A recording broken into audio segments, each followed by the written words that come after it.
The FPL 2023-2024 season has just finished, and it's time to give our gratitudes to the best players that boost our ranks or even helped us through the whole year. We are going to be at least something based on stats, something based on points, but some of them are going to be my honest opinion and how I see the game. So without further ado, let's go through the first team. We're going one by one and we're starting with Arsenal. As you can see, Arsenal were second in the league, but that doesn't mean that they did badly. I'm going to go through the players, and in my opinion, the goalkeeper's position doesn't deserve a great praise. Raya wasn't as great as last season when he was a Brentford goalkeeper, and I believe that he can improve. Maybe next season he will be a better goalkeeper. We have to see. In defense, we're getting our first candidates for the top players. White, Saliba, and Gabriel were detrimental for their season. Gabriel finished slightly behind the other guys, but he was far cheaper, especially compared to Ben White from the start of the season. Ben White surprised me a lot, and he is the first nominated player that I want to take into my mind and vote and see if he is going to be the best player there. From the midfield's position, Saka, Odegaard, and Havertz were amazing. Trossard and Rice had their spells as well. From here, I believe that Saka was supposed to be good, and it isn't a great surprise for me that he did alright. But for Havertz, I'm really surprised. He hasn't blanked in the last 5 fixtures, and before that he blanked twice, to be honest, but before that he was a pretty good and solid player. So basically from game week 25 up until the end, he was delivering points left, right, and center. On the forward position, I don't think I'm going to nominate anyone. From here, the guy that I'm going to pick is none other than Ben White. For me, he first of all surprised a lot of people. Secondly, he did really well and improved a lot since last season. And for those guys that were bringing him into their sides, especially that 26 pointer in game week 34 was detrimental. Throughout the season, he got the playing time, he got the clean sheets, he got the bonus points, he got the attacking returns. He finished the season on 4 goals and 5 assists, and for me that's a really good shout out for their best player. Going into the next team is going to be Aston Villa. From Aston Villa's point of view, I believe there are only 2 candidates that surprised me a lot. The first of them is Douglas Luiz. So Douglas Luiz had an amazing start of the season. Before his suspension around here, he was doing pretty alright, especially in the first half of the season. He was boosting a lot of players' ranks. He finishes on 9 goals and 5 assists, which for a holding GM is an amazing feat. But honestly, the only guy that deserves the top spot here is Ollie Watkins. He has been amazing throughout the whole year. He finished as the top creator in the league. I know that here it says 18 assists. It's less for the non-fantasy world, but for fantasy world, 19 goals and 18 assists. Those are 37 returns. That's an amazing number without penalties. If he had penalties, he would be in everyone's team. For now, he hasn't got them. Let's see if next season that changes. Let's hope at least changes, but for now 19 goals and 18 assists, so the top spot is here. We can no, it won't be enough. Next up we go to Bournemouth. Bournemouth had several players surprise me, especially in defense. Any sense of Barney, I couldn't predict at the start of the season that they were going to be great, but they did pretty alright. In midfield, nothing too spectacular, but up front, of course, Dominic Solanke takes the top spot here. For me, he is the best Bournemouth player, not only in the fantasy world, but as it is. But even in the fantasy world, if you got him for that run of form around here, you're golden. He scored a hat-trick, he scored a lot of goals, he is a 90-minute player, and I believe that he can improve even more. 19 goals, the same as Ollie Watkins, but 3 assists only to his name, so that's 15 assists less compared to Watkins, that's around 50 points behind, but the price is okay for him, and with a good run of fixtures next season, he can improve even more. Next up, we're getting to Brentford. Here I have several things to say basically. So Flecken surprised me, and he surprised me good. He started badly the season, but around the midpoint started delivering points. 10 a 7 here, 5 then against City, 11 against Brighton, 10 against Fulham. So he was playing pretty alright. In defense, they had so many injuries through their team, and I don't think it's worth mentioning anyone. In attack and in midfield, I have only two guys that I can nominate here, being Wissa and Tembumu. But with my honest thoughts, the guy that surprised me a lot that he would rise up to the occasion was Mbumo. At the start of the season, when Ivan Toney was missing, Mbumo was delivering those returns. He finishes the season with 9 goals and 7 assists, compared to Wissa, who is with 12 goals and 4 assists.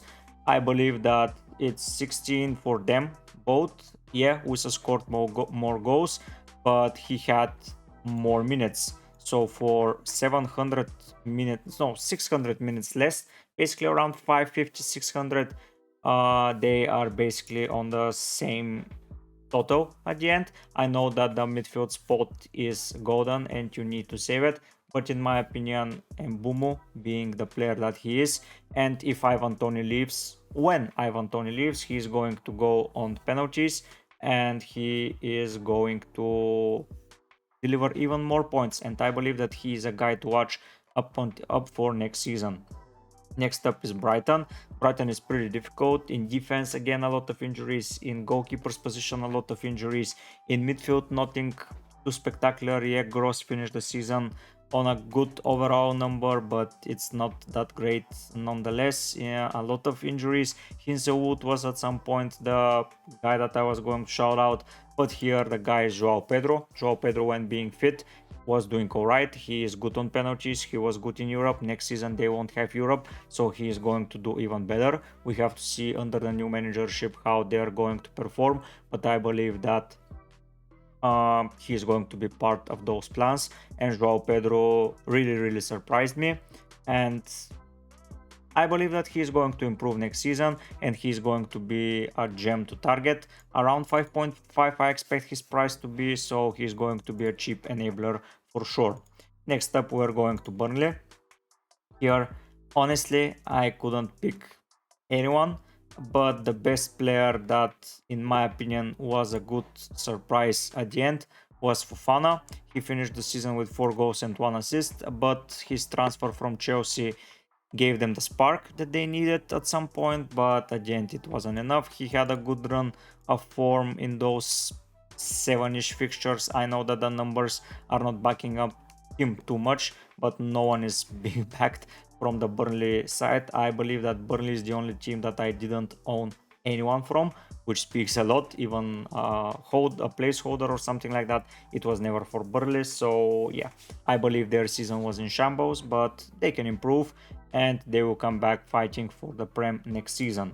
Next up, we're going for Chelsea, and here we have only one man for the job. That's Cole Palmer. There isn't anything else to discuss here. 35 returns, so that's less than Watkins, who has 37, but the goals are 22, the bonus points are 32, the assists are 13, and he played, so basically from game week 6 onwards he started delivering, which is amazing.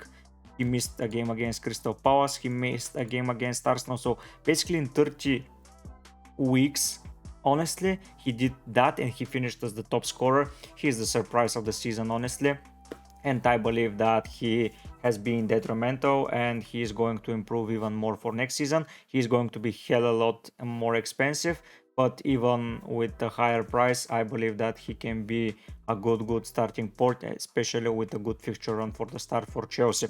If you enjoy such type of content and want to prepare best for the FPL 2024-2025 season, drop a subscribe, drop a like. I am going to be posting videos basically daily, and I'm going to put out some Euro 2024 content, so stay tuned for that as well.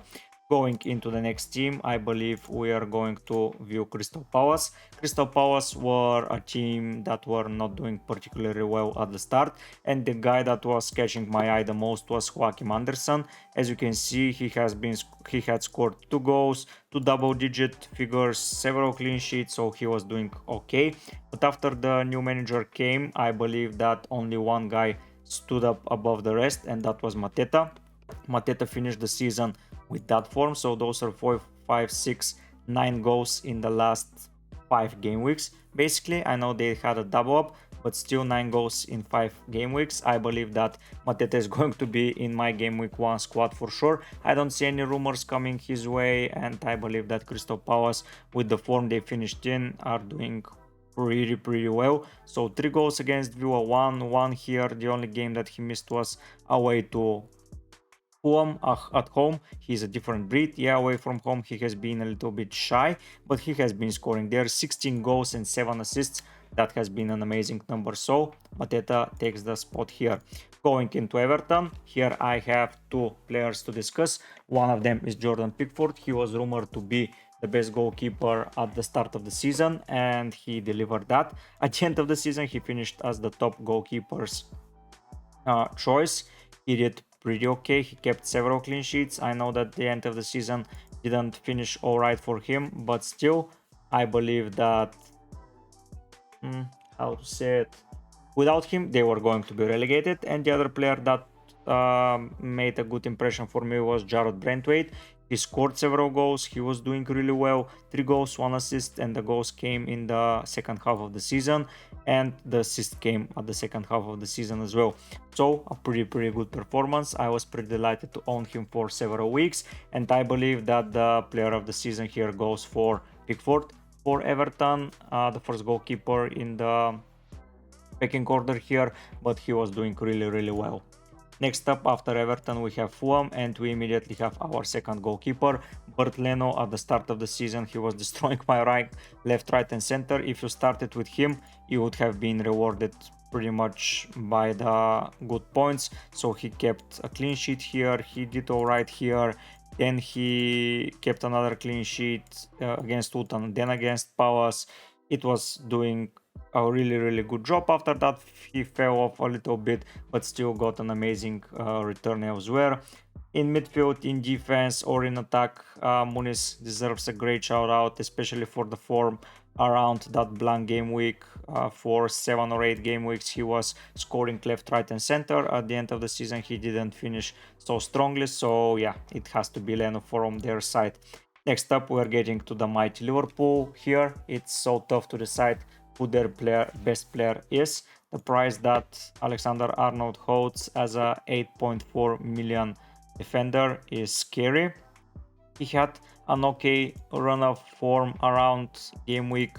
So no, he had an amazing run of form. So basically from game week 9 up until game week 19, he blanked only once, and it was against Luton. So yeah, he's a strong contender. Salah, of course, 211 points, but he wasn't there when they needed him the most.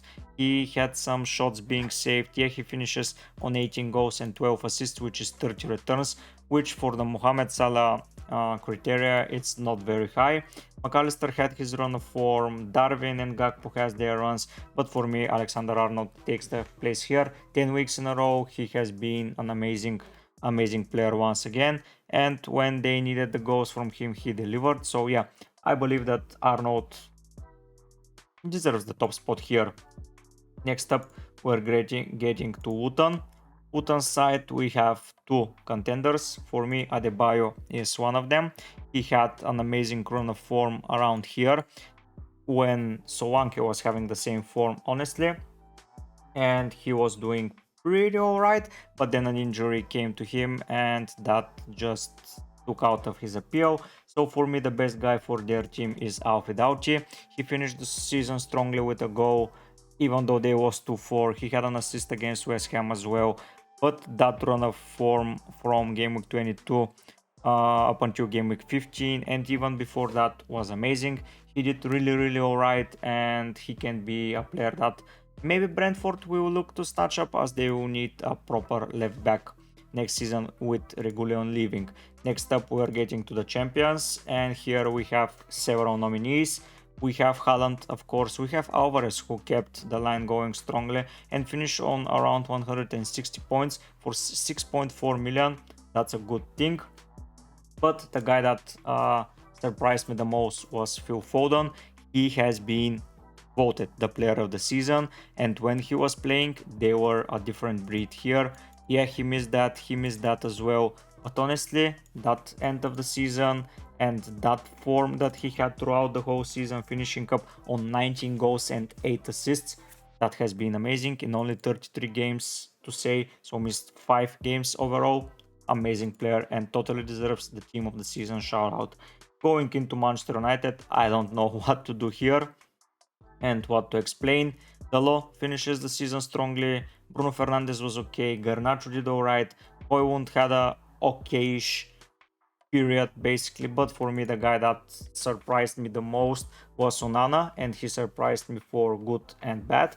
Basically, he did some stupid things, but then he kept his cool and made some serious saves. Maybe next season, if they improve defensively, he can get even higher scores for a first season. Not so bad in goal for United, but yeah, I believe that he is the player of the season from their side for me. Going into Newcastle, we have several options here. Dubravka, a pretty good replacement for Pope. Yeah, Pope is a better goalkeeper overall, but still Dubravka kept his cool. In defense, Trippier is not going to be nominated. For me, Schär was a really good surprise. He scored 4 goals. Trippier had an amazing run of form once again. So from game week 5 basically up until game week 14, he was delivering points like a madman, but then he got injured and didn't compete at a very good speed with the rest. Isaac scored the whooping 21 goals. He was at some point in the run for the golden boot, but he fell short to Haaland. But for me, the guy that surprised me the most and had the biggest impact was Anthony Gordon. He kept scoring basically every time when they needed a goal. I think he only blanked once or twice at home, so against Brighton and against Everton. Elsewhere, he was delivering like a madman, and next season I'm going to take a look at him for sure for the start of the season, and for me he deserves the top spot without a doubt. Next up, going to Nottingham Forest, we have a limited list here, and for me Morgan Gibbs-White is the best player on their side and deservedly gets the top spot here. Yeah, Chris Wood scored some important goals, but the guy keeping it all together and doing well FPL wise was Morgan Gibbs-White. Next up, we're going to go through Sheffield, and here I want to give a special mention to Cameron Archer. He was the best 4.5 forward that we could have dreamed for. He was playing regular minutes up until 24, and he was a good defensive offensive option on from your bench. I know that he scored only 4 goals, yeah, but the rest of the team didn't do far better as well. James McCarthy was alrightish, but still at the end of the season he fell short. Gustavo Hammer was doing as well as good, but nah. For me, Cameron Archer deserves the FPL shout out for being the 4-point enabler that we needed at the start of the season. Going to Spurs, Vicario had an amazing season, but he conceded a lot of goals. Pedro Porro did alright. Son finished up strongly. Madison at some point was a contender for player of the season. Richarlison did really well as well, but for me Pedro Porro deserves a special shout out. He scored 3 goals, and the 3 of them were in the last 8 game weeks basically. I decided to go against him and go for Van den Ven. I didn't have the budget for Pedro Porro, and he hurt me at the end because he delivered really good points, especially against Sheffield. A 14-pointer next season, he's going to be on ones to watch. I believe he's going to be close to 6 million. So for a Spurs defender, 6 million may be a big stretch, but still he did really well. And his price last season was 5 million. He finishes 4.8 this season. I believe he was 5 as well, but finishes next to 6. So Ange is a really good shout out. Udogi as well, a good shout out, but yeah, the injury at the end of the season limited his minutes. Going into West Ham team, here we have several options. For me, Areola has been the best enabler at some point. If you went for him around game week 2 and stick with him up until game week 20, honestly, you would have been in the money. After game week 13, I don't believe he kept a clean sheet. Yes, he hasn't. So a pretty difficult shout out for a player of the season. But the guy that surprised me the most was Jared Bowen. The 2 seasons ago he was amazing. Last season he didn't do anything basically. If you can see, he scored the 2021-2022 12 goals and 17 assists.